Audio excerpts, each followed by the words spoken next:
Welcome to Kumari தென்றல். இன்றைக்கி நம்ம கிச்சனில் பூண்டு சட்னி எப்படி ரெடி பண்ணுறதுன்னு பார்க்க போகிறோம். ஒரு கடாயில் கொஞ்சமாக எண்ணெய் சேர்த்துட்டு எண்ணெய் நல்லா சூடாகி வந்ததுக்கப்புறமா ஒரு 4லேருந்து 5 காஞ்ச மிளகாவை இதில் சேர்த்துட்டு இது நல்லா வறுத்து எடுத்துடலாம். கலர் சேஞ்ச் ஆகக்கூடாது.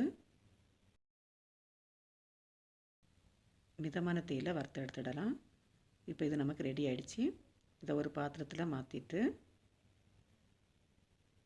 இதே எண்ணெயில் 20லேருந்து 25 மாதிரி பூண்டை தோல் எடுத்துட்டு இதில் சேர்த்துடலாம்.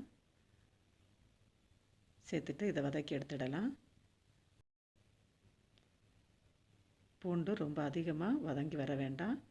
லைட்டாக கலர் சேஞ்ச் ஆகி இந்த மாதிரி பதத்துக்கு வந்தாலே போதும். இப்போ இந்த டைமில் நீங்கள் பூண்டு எந்த அளவுக்கு எடுத்தீங்களோ அதே அளவு சின்ன வெங்காயத்தை இதில் சேர்த்துடலாம்.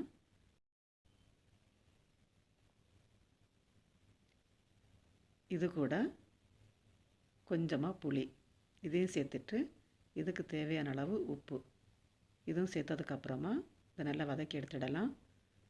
வெங்காயம் லைட்டாக கலர் சேஞ்ச் ஆகி ஒரு கண்ணாடி பதத்துக்கு வரும் இல்லை, அந்த டைமில் நம்ம ஸ்டவ் ஆஃப் பண்ணணும்.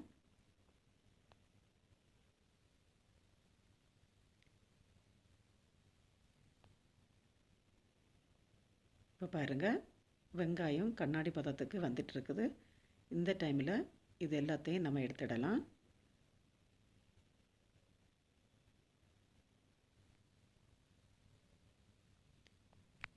இந்த மாதிரி எல்லாம் எடுத்ததுக்கப்புறமா இதை நல்லா ஆற விட்டுக்கோங்க. ஆறினதுக்கப்புறமா இதை நம்ம மிக்ஸி ஜாரில் சேர்த்து அரைக்கணும். இப்போ மிச்சம் இருக்கிற இந்த எண்ணெயை நம்ம தாளிப்புக்கு எடுக்கலாம். இது இருக்கட்டும். இப்போ வெங்காயம் பூண்டெல்லாம் நல்லா ஆறிடுச்சு. இதை ஒரு மிக்ஸி ஜாரில் சேர்த்துட்டு நல்ல பேஸ்ட் மாதிரி இதை அரைச்சி எடுத்துடலாம். எந்த அளவுக்கு நைஸாக அரைக்க முடியுமோ அந்த அளவுக்கு இந்த மாதிரி நைஸாக அரைச்சி எடுத்துக்கோங்க. இப்போ இதை ஒரு பாத்திரத்துக்கு மாற்றிட்டு தாளித்து ஊற்ற வேண்டியது தான். இப்போ தாளிப்புக்காக கொஞ்சமாக எண்ணெய் சேர்த்துட்டு அதில் கடுகு கருவேப்பிலை சேர்த்து தாளித்து இதில் சேர்த்துடலாம். ரொம்ப சுவையான பூண்டு சட்னி ரெடி ஆகிடுச்சு.